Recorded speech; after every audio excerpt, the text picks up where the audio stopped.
Welcome again to another session of Discover Tinley for this year.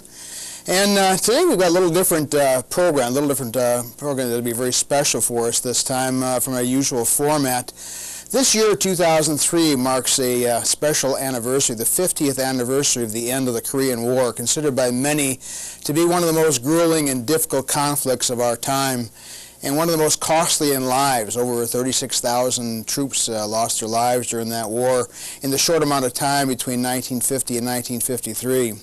Sometimes called a forgotten war because it was kind of wedged in between the massive World War II that engaged our whole nation at that time, and also right before the Vietnam War, many years before the Vietnam War, that took our TV audience by storm, and we got to watch that on TV every day. And so the Korean War was kind of in between that. Some local veterans of the Korean War have formed an organization called the Korean War Veterans South Suburban Chapter, headquartered in Tinley Park, and they volunteer to go out at times to talk to local school children at some of the schools about their part they played in the Korean War, and kind of fill them in on a part of history that many people have probably not even heard about. So today, instead of being here in our studio, we're going out to Prairie View School in Tinley Park and listening to some Korean War veterans give a first-hand account of what it was like to serve their country during this very important part of our historical time in the U.S. The program will be in two parts. The first part will be tonight, and we invite you to watch next week to part two of this program and get the full flavor of what these Korean War vets went through. We hope you enjoyed this very special program. Like I say, my name is Jake Richard. I'm here representing the Korean War Veterans of South Suburban Chapter. And we are represented by the Army, the Navy, and the Air Force. We do not have anybody that was in the Coast Guard, and as of yet, we haven't had any women join our outfit, at least not our chapter. And we're looking for any women that were in the service, and they're surely welcome to join our outfit.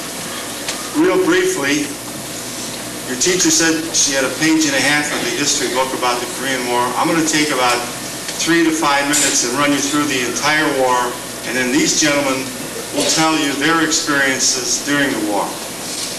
It was June 1950 when the North Koreans came across the 38th parallel and combat started between the two.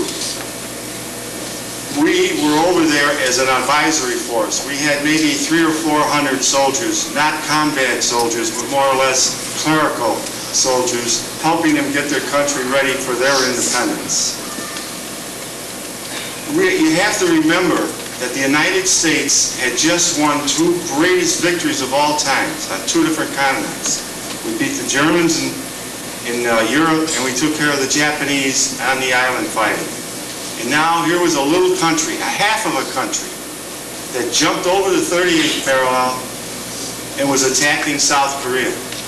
Harry Truman, without the permission of Congress, sent United States troops to defend South Korea. Usually it takes an act of Congress to do it, but since then, other wars, it hasn't been done either. With the small forces we had there, we tried to stop the North Koreans. And we were overrun and pushed back and pushed back. And Truman sent more troops to try and hold the tide. Finally, we were pushed back as far as what they call the Busan perimeter. It was either hold there or be pushed out to sea. Here's where MacArthur came up with probably the most brilliant thing that happened in the war.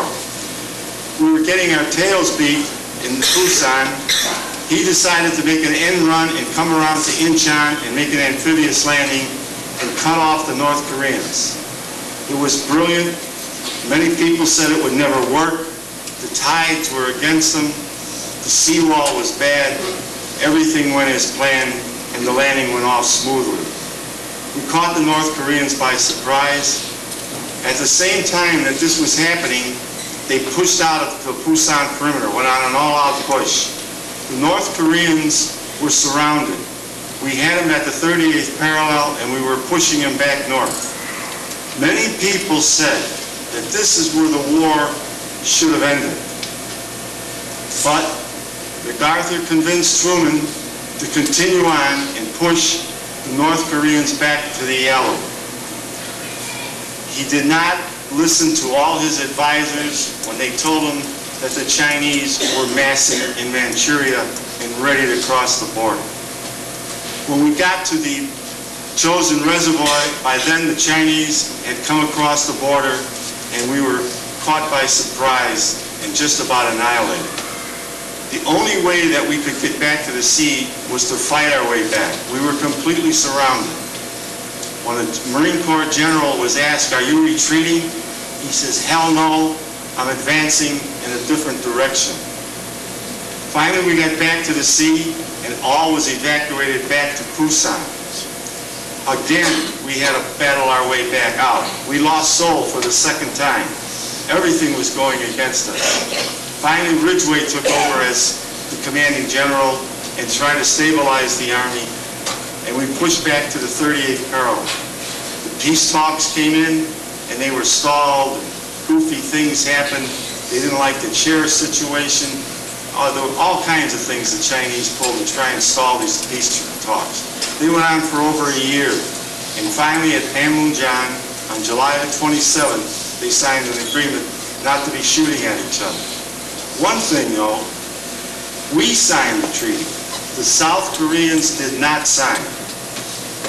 So basically, they're still at war with the North. And that brings us to our times right now. I'm sure you read the newspaper. There's a lot of activity going on in Korea now. And I wonder what's going to happen, the same as you. But no matter what happens there or in Iran and Iraq and all those places, when the war finally is over and everything is stabilized, I remember when we came back to the States, there was no bands and nobody there to see us. We just came back and flowed right into the crowd. They didn't care about us or anything. When the guys came back from Vietnam, they had crowds. The crowds spit at them. I hope when these GIs come back that kids like you are out there to meet them and greet them and tell them what a great job they did, and it's so nice to have them back home. And with that, I'm going to turn this over to, we're very privileged today. We have an ex-mayor of Tinley Park. His family is quite well known here in Tinley Park. Mr. Ken Fulton, get up and say a few words. He was mayor of Tinley Park from 1965 to 1969. He also is a Korean War veteran.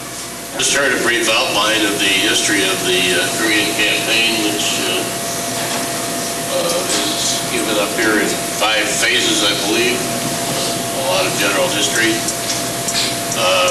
My service in Korea was during the phase 5, the so-called Sitzkrieg.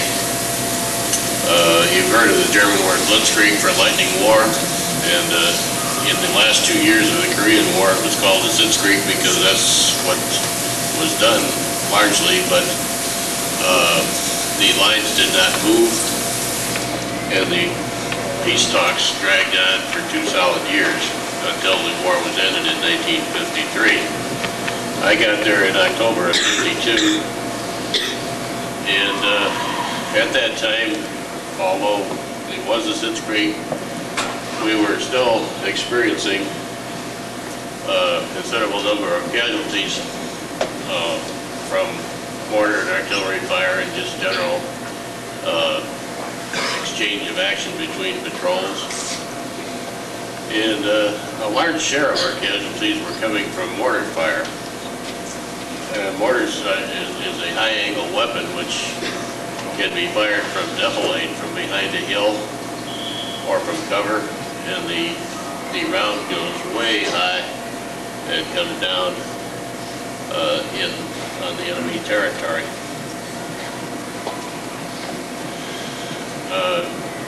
I was in the Signal Corps, and under contract of the Signal Corps, the Sprague Periscope Company had developed a radar which could detect these defilade mortar positions. And I was part of a team assigned to test the prototype unit. We tested it at Fort Dix, New Jersey, before we left for Korea, and it worked quite well there. But we had a lot of things going for us at Dix that we did not have going for us in Korea. Mostly accurate maps, accurate surveys. You could tell where you were on the map at Dix. In Korea, it was much more doubtful. However, the machine itself worked pretty well. And this in spite of a complete lack of transistors. It was done with vacuum tubes, if you can imagine that. And 50 years later, it's hard to imagine doing something like that with just vacuum tube circuitry. The machine would print out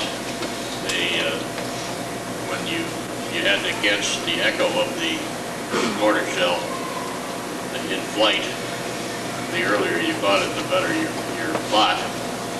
And you could switch the machine to auto track, and it would then, the antenna would follow the round up through its trajectory and back down to Earth. And the paper would come out of the machine showing the altitude of the shell, the range to the shell, and the azimuth angle to the shell. And that was plotted until it was lost from sight. And you could then, when you had these curves come out of the machine, you could extend them to zero altitude or zero time at the beginning of the flight of the shell, and thereby attempt to locate the weapon that had fired the shell. When you had located the weapon, you could then send in the coordinates to the artillery or whoever was going to try to attack this enemy gun position, and they would attempt to take it out of action. Well, that did not work real well, as I said, because of the difficulties with surveys and maps. And we would find shells coming from the same position a day after we had attacked it. And we finally hit on the idea of tracking our own shells back. We turned the antenna around and aimed it at our own artillery batteries and then asked them to fire one round, and it would produce this huge big echo on the scope, and you could auto-track that round back in, reverse the process, and see where it went. I sometimes tell people that I fired weapons at both North Korean soldiers and South Korean soldiers. And they say, well, the South Koreans on our side, yes, they were, but they did attempt to rip off our supplies, which were not easy to come by. And consequently, we had to guard them aggressively. This is particularly true of the supplies of water. Clean water that you could make coffee out of was hard to come by, and a 5-gallon jerry can of it was worth a lot both to the U.S. and to the South Koreans. So we didn't leave it in a position where it could be stolen easily. Gasoline was more plentiful and food and so forth, so we didn't care much if they ripped that off. But the water we wanted to keep, because the alternative was to get water out of the river, and that was an open sewer as far as I was concerned. It might have been okay with purification tablets for someone who was dying of thirst, but not for anyone who was just uncomfortable with thirst. They'd go without.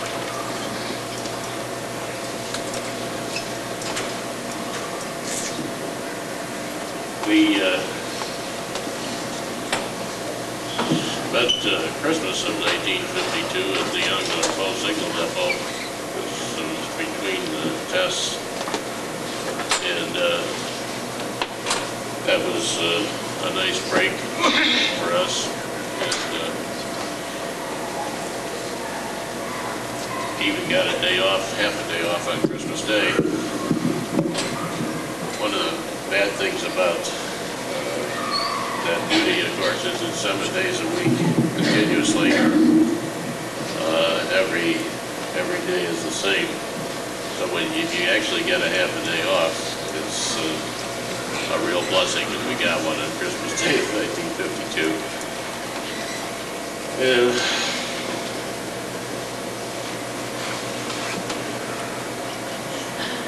that's about all I can say about my part in the Korean War. I was happy to be done with it and to be able to come home really intact, as were, I'm sure, all of the associates here. And I hope that we never have to participate in another campaign like that that has no logical conclusion. Nobody wins and nobody loses when it comes to a truce agreement. But that's the way that one ended, and we're glad to have it end anyway. Thank you. I think I should tell you a few things about myself. I enlisted in the Marine Corps in 1951, the day after I graduated from high school in Chicago. I spent 3 years in the Marine Corps. I went through boot camp in San Diego, California. I was called a Hollywood Marine. There was another boot camp that was down on Paris Island, and that's down by the swamp, but I'm glad I didn't go down through that boot camp. But I went through boot camp at San Diego, went through advanced training in Camp Pendleton, California, and within that year, I was on a transport on my way to Korea. I spent 13 months in Korea, all with the 1st Marine Division, 1st Battalion, 7th Marines. I was a radio operator. I carried it for a company. I was a company radio operator. I carried a radio on my back for 13 months. And when I got back to the States, I was sent to Camp Lejeune, North Carolina, where I stayed in the infantry for the rest of my time, spent a lot of time in Puerto Rico, made many, many amphibious landings. And one of the things I participated in, they sent me to Yucca Flats, Nevada, where I took part in the testing of the atomic bomb. And I hope and pray that we never have to use that bomb on anybody. Another thing that came out of the Korean War a little bit you want to put in the back of your mind for maybe a trivia question. The Army and the Navy and all of them were segregated at that time, black and white. And what Truman did, I believe it was the 24th Regiment in the Army, it was a complete black outfit. They had black soldiers and white officers. Truman broke this up. There were no longer segregated outfits in the United States military. That was one of the things that came out of the Korean War. Now I'd like to bring you Ron Gastrom. He's our Air Force expert. He spent time in Korea, and he'll tell you what the Air Force did in Korea. Thank you much. Good morning, ladies and gentlemen. My name is Ron Gravstrom. I spent a year in Korea at a place called Daegu. It's slightly west of the port of Busan. It was on the Busan perimeter that was mentioned earlier. 58th Fighter Bomber Squadron was an F-84 squadron. Our planes were not painted quite this gaudish. Any plane to be painted this gaudish would be a wing commander or a group commander. Not even a squadron commander was this bad. The 310th Fighter Bomber Squadron had one single red stripe up its tail. Nose was red, and we had an arrow on the tip tanks. Tip tanks are rather interesting. They were originally designed, and the plane was originally designed to be a fighter. But it was not much better than the F-80 Shooting Star. Main reason was it had the same engine. And so it became a fighter bomber. The principle was that the tip tanks would have been ejected when they went into combat. And as you know, the wings are your fuel tank. They're all filled with gasoline or jet fuel. So it would have greater range. Now, once they realized it was no match for the MiGs,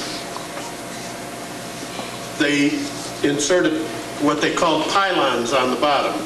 And on those, we could put two 500-pound bombs And if the runway was long enough, and it was at Tegu, we could put 2 1,000-pound bombs. They had 4 50 caliber machine guns in the nose, 1 in each wing, and the starboard wing held a gun camera. Every time the pilot fired, he took pictures of what he was shooting at. And when he went home, he got a reel of film. F-84 cost $250,000 in 1950. We were discussing this in the hall. A squadron of 25 would be what, $22 million, $20 million, something like that. When you consider they're talking about the Iraqi invasion costing $35 billion, we've had quite an escalation in prices. Each machine gun had 300 rounds of 50 caliber, armor-piercing incendiary ammunition. Armor-piercing, it would go through a tank, it would go through an armored car, it would go through the wall of this building. And being an incendiary, it would set on fire whatever is inside. The F-84 was specifically designed to be a single-seat plane which could carry an atomic weapon. As Jay said earlier, thank God we never had to use it. I was trained at Chinook Field down in Rantoul, Illinois, to be an aircraft welder. When I got to Korea, they said, we have no welding facilities here. You're going to be an armorer. So I loaded bombs, cleaned guns, drove bomb trucks, fused the bombs, and oh yes, and we had napalm. They would also carry 2 napalm bombs. Was it rather interesting? I said, why don't we carry napalm in the winter? And they said, no, that'll keep them warm, because they didn't have that much fuel up north. So we only did it in the sun. We only burned people up in the summertime. I came home. I was sitting in squadron operations on July 27th, 1953. Officer walked. We were waiting for our plane to take us to Tachikawa Air Force Base in Tokyo. Going home. An officer walked in and he said, they've just signed an armistice. The fighting ends at 10 o'clock tonight. So I was able to come home and say, I went to Korea and ended the Korean War. If you have any questions, I'll be available. Talk to you later. Thank you. I have a man here who's going to, from the Army. He was in the engineering. His name is Dan Konsalski, and he'll tell you all about what the engineers did in Korea during the war.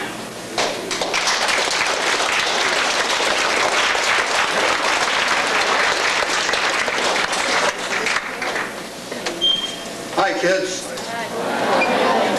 Boy, I'll tell you, I'm really surprised to see the size of you kids.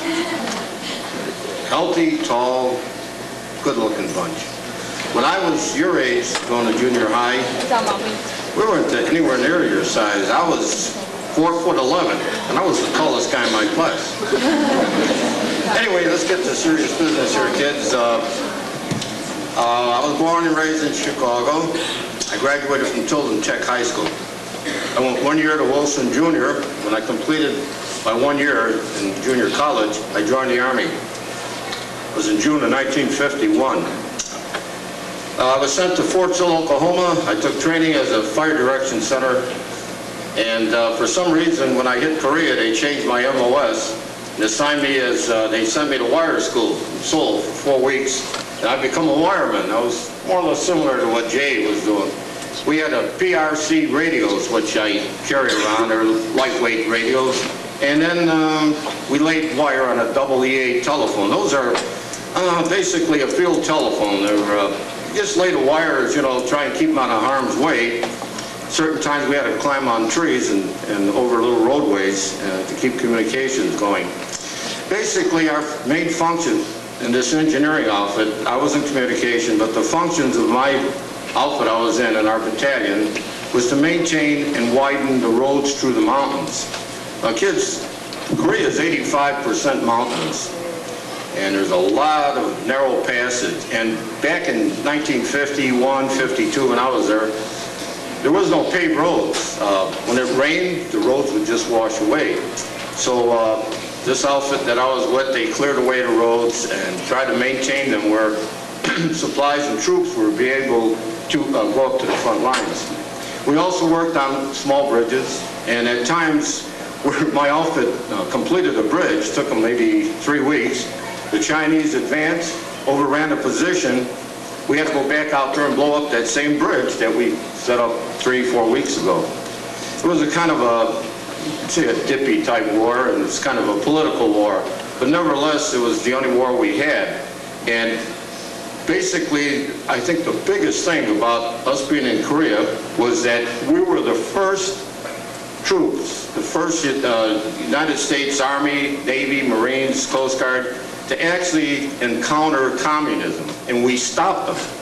Now they say this was a tie. I don't buy that. I think we won, because we threw the Chinese and the North Koreans back from where they came. South Korea today is a liberated country, it's a democracy, and it's about the 11th in this world in exporting their goods. And they're living very nicely. In comparison with North Korea, those people are starving because their government does not want to live in a democracy and a free enterprise such as we're enjoying in this country and the South Koreans. The South Koreans to this day respect the Korean war vets. They have trips that the veterans, we can go to Korea, and the only thing that the veterans pay for is the airfare. The South Korean government picks up the tab on the hotels, food, and entertainment. The little children weren't even born during the Korean conflict, but still they're trained that they highly respect the Korean War veterans.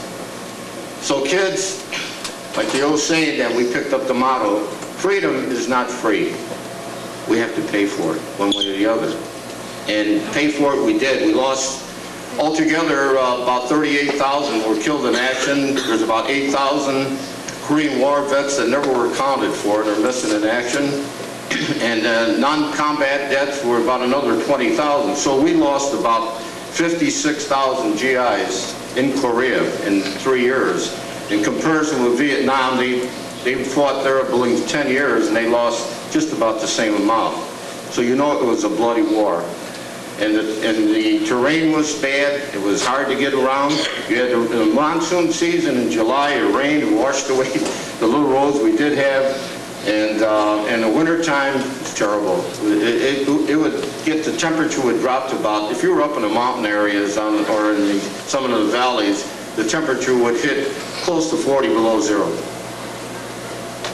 And you had to do everything to keep yourself warm and keep yourself from getting frostbite or trench feet. So I rotated back from Korea in the beginning of '53, and I was assigned in Utah. I was in the proving grounds there, and I continued with my MOS as a wireman and a commo chief. And I was separated from the Army in June of '54, which I was transferred to the standby Army Reserve until '61. Any questions, kids? Any questions at all? I think I made my point then, huh? Okay, thank you very much for your time.